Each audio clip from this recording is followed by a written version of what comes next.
اور ان کے ساتھ دو اور جوان بھی داخل زندہ ہوئے۔ ایک نے ان میں سے کہا کہ میں نے خواب دیکھا ہے، دیکھتا کیا ہوں کہ شراب کے لیے انگور نچوڑ رہا ہوں۔ دوسرے نے کہا کہ میں نے بھی خواب دیکھا ہے، میں یہ دیکھتا ہوں کہ اپنے سر پر روٹیاں اٹھائے ہوئے ہوں اور پرندے ان میں سے کھا رہے ہیں، تو ہمیں ان کی تعبیر بتا دیجئے کہ ہم تمہیں نیکوکار دیکھتے ہیں۔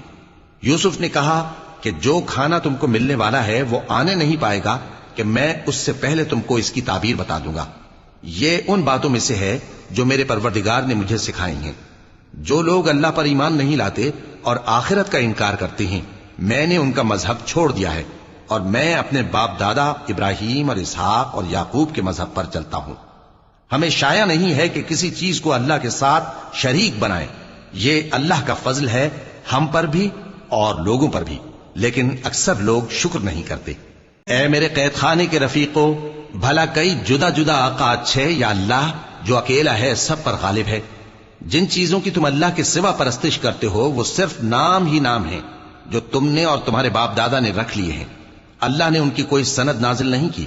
سن رکھو کہ اللہ کے سوا کسی کی حکومت نہیں ہے۔